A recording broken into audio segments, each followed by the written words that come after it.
నమశివాయ. రుద్ర సంహిత సతీఖండము. కామ ప్రాదుర్భావము. నైమిషారణ్యవాసులైన ఋషులకు శివమహాపురాణాన్ని సూతుడిలా వినిపిస్తున్నాడు. ఓ మునులారా, ఒకప్పుడు నారద మహర్షి బ్రహ్మగారిని ఎంతో కుతూహలంతో ఇలా అడిగాడు.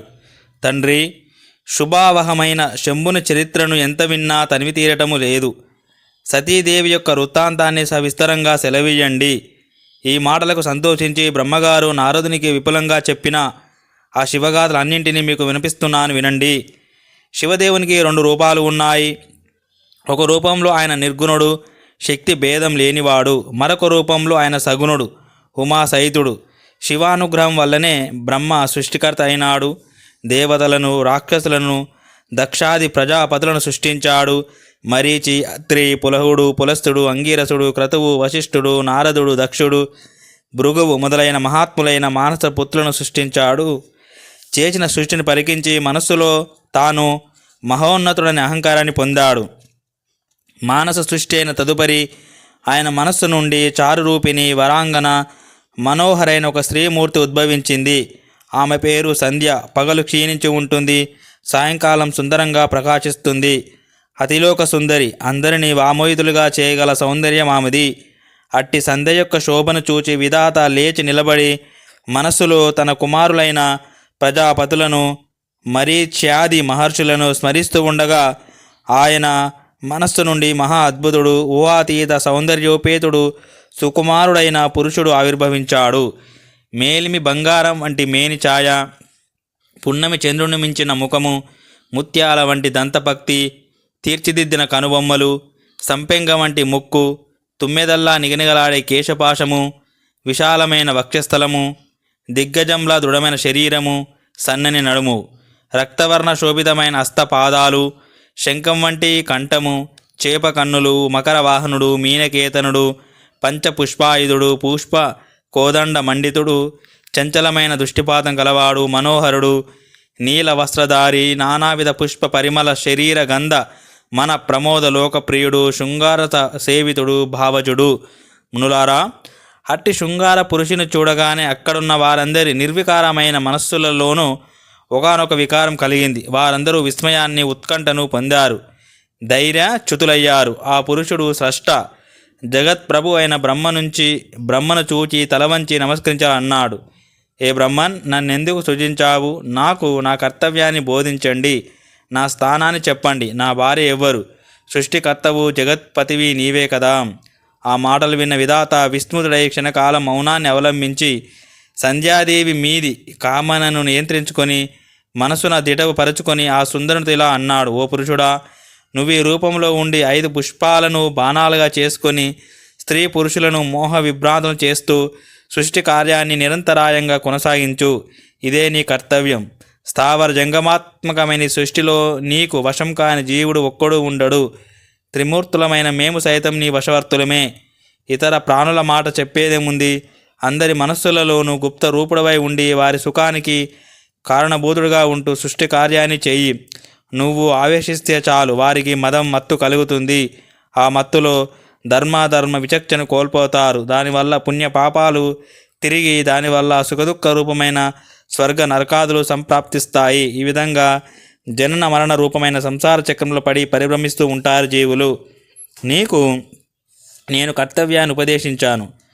నా ఈ కుమారులు నీ స్వరూప స్వభావాలకు అనుగుణమైన నామాలను ఉంచగలని పలికి బ్రహ్మ ఆసీనుడయ్యాడు.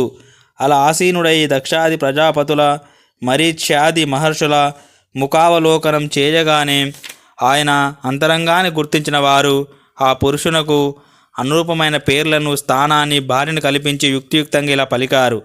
ఓ మహాపురుష, నువ్వు పుట్టగానే బ్రహ్మ యొక్క మా యొక్క మనస్సులను మతించావు కనుక లోకంలో మన్మథ నామంతో ప్రసిద్ధికెక్కుతావు. మనస్సు నీ జన్మస్థానం కనుక మనసిజుడవని పిలువబడతావు. వివిధ రూపాల్లో ఉంటావు కనుక కాముడని నీకు పేరు. లోకంలో మాదక ద్రవ్యాలు ఎన్ని ఉన్నా నీతో సమమైన లేదు కనుక నువ్వు మదనుడవు అవుతావు. దర్పం నుండి పుట్టావు కనుక కందర్పుడవు. దేవతలలో నీతో సమమైన వాడు లేడు. నువ్వు సర్వవ్యాపివి, పురుష శ్రేష్ఠుడవు. ప్రథమ ప్రజాపతి అయిన దక్షుడు నీకు దాస్యం చేసే కామినిని స్వయంగా ఇయ్యగలడు. వారి మాటలు విన్న మన్మథుడు మనసులో అనుకున్నాడు, బ్రహ్మ నాకు ఆదేశించిన సృష్టి కార్యాన్ని ఇక్కడే ప్రారంభిస్తాను. వీరి పలుకులలోని యథార్థాన్ని పరీక్షిస్తాను. నా పరాక్రమానికి ప్రజాపతులు ఋషులు సాక్షులు కాగలరు. సంధ్యాదేవి కూడా ఇక్కడే ఉంది. ఈమె యందు వీరిని మోహ విభ్రాంతులను చేస్తాను. హర్షణము, రోచనము, మోహనము, శోషణము, మారణము అనే పేర్లు గల ఈ పుష్ప బాణాలను ప్రయోగిస్తాను. ఈ విధంగా మనసులో నిశ్చయించుకొని అక్కడున్న వారందరిని లక్ష్యంగా చేసుకొని కుడికాలు ముందుకు వంచి ఎడమకాలు వెనుకకు పెట్టి ఆలిడ స్థానము ధనస్సును బలంగా లాగి చక్ర ఆకారంగా చేసి బాణ ప్రయోగం చేయబోయేసరికి దిగ్మండలమంతా నానావిధ పుష్ప పరిమళ పరివ్యాప్తమైంది. బాణ ప్రయోగం చేసేసరికి బ్రహ్మగారితో కలిపి అక్కడున్న వారందరి హృదయాలలోనూ ఒక విలక్షణమైన వికార భావం పుట్టింది. వారందరూ అణచుకోలోని విరహ తాపంతో సంధ్యను తిరిగి చూస్తూనే మన్మథ భావాన్ని పొందారు. ఆ సమయంలో బ్రహ్మగారి శరీరం నుండి 49 పదార్థాలు పుట్టాయి. సంధ్య కూడా కందర్ప శరపాతానికి లోనయి భ్రూ కటాక్ష విక్షేప ఆవ భావ సంజ్ఞ వర్ణాది లీలా విలాసాలను అధికంగా ప్రదర్శించింది. ఆ చేష్టలతో అక్కడున్న వారందరి హృదయాలను అల్లకల్లోలం చేస్తున్న సంధ్య లలిత తరంగ మాలికా డోలిక విన్యాసాలతో నేత్రపర్వంగా ఉన్న మందాకినిలా మనోహరంగా ఉంది. వారందరిలోనూ సంధ్యను పొందాలనే కోరిక తీవ్రతరం కాజొచ్చింది. బ్రహ్మదిష్టమైన కర్మలు లెస్సగా చేయగలనే విశ్వాసం కందర్పునికి కుదిరింది. అప్పుడు అక్కడ ఉన్న ధర్మువు పాప చింతనతో ఉన్న తండ్రిని సోదరులను చూచి ధర్మరక్షకుడైన శంకరుని స్మరించిలా స్తుతించాడు. ఏ దేవదేవ మహాదేవ ధర్మరక్షక, నీకు నమస్కారము. సృష్టి స్థితి లయకర్తవు నీవే. నీవు గుణాతీతుడవు అయినా రజస్సును సత్వమును తమస్సును స్వీకరించి బ్రహ్మరూపాన్ని విష్ణురూపాన్ని రుద్రరూపాన్ని పొంది ఉంటావు. నువ్వు నానా లీలా విశారదుడవు మహాదేవ. వీరందరూ పాపచింతనను కలిగి ఉన్నారు. తరింప శక్యంగాని పాపం నుండి రక్షించు. ధర్మునికి ధర్మబుద్ధికి ప్రీత చేతస్కుడైన శంకరుడు వృషభ వాహనారూఢుడై ప్రత్యక్షమై వారందరూ సిగ్గుపడేటట్టు ఇలా అన్నాడు. అహో బ్రహ్మన్, నీ కుమార్తెయందు నీకు కామభావం ఎలా కలిగింది? వివేకైన వాడు తల్లిని సోదరుని భార్యను కుమార్తెను కామభావంతో చూడరాదు. ఇది వేద మార్గ నిర్ణయము. వేదం నీ ముఖంలో ఉంది. అల్పుడైన ఈ కాముడు దానిని నువ్వు విస్మరించేటట్టు ఎలా చేయగలిగాడు? ఓ చతురానన, వివేకాన్ని మేల్కొలుపు. హృదయ దౌర్బల్యం కలవారి మనస్సుల్లో పుట్టే ఈ క్షుద్రమైన కామం నిన్నెలా రంజింప చేయగలదు? నీ మానసపుత్రులైన దక్ష మరిత్యాదులు ఉన్నత భూమికి చెందిన యోగులు కదా. వారు సదా ఆదిత్య దర్శనం చేస్తూ ఉంటారు. అట్టివారు స్త్రీ వ్యామోహాన్ని ఎలా పొందారు? మూర్ఖుడు కాలస్వరూపాన్ని తెలియనివాడు అల్పుడు అయిన ఈ కాముడు పుట్టిన వెంటనే పుష్ప బాణాలతో మీలో చిత్త చాంచల్యాన్ని ఎలా కలిగించాడు?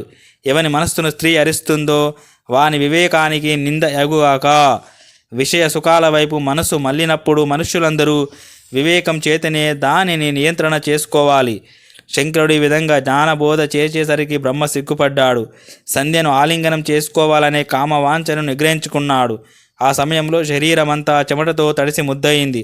ఆ చెమట నీటి నుండి అగ్నిశ్వాత్తులనే పితృదేవతలు ఇంకా ఇతర పితరులు జన్మించారు. వారు పద్మపత్రాక్షులు, కాలాంజన సమాన దేహులు, పుణ్యాత్ములు, సంసార విముఖులు. అగ్నిశ్వాత్తుల సంఖ్య 64,000, బరిహషదుల సంఖ్య 86,000. అప్పుడు దక్షిణ శరీరం నుండి స్వేదజలం భూమి మీద పడింది. దాని నుండి సమస్త గుణ సంపన్న సర్వ అవయవ సుందరి నవకాంచన సుప్రభ అయిన శ్రేష్ఠ వనితారత్నము పుట్టింది. మునులను సైతం మోయింప చేయగల ఆమెకు రతి అని పేరు. ఆమెను చూడగానే క్రతు, వశిష్ఠ, పులస్త్య, అంగిరసులు మాత్రం కామభావాన్ని పొందారు. మిగతా వారు నిగ్రహించుకున్నారు. వారి బీజం భూపతనమైనది.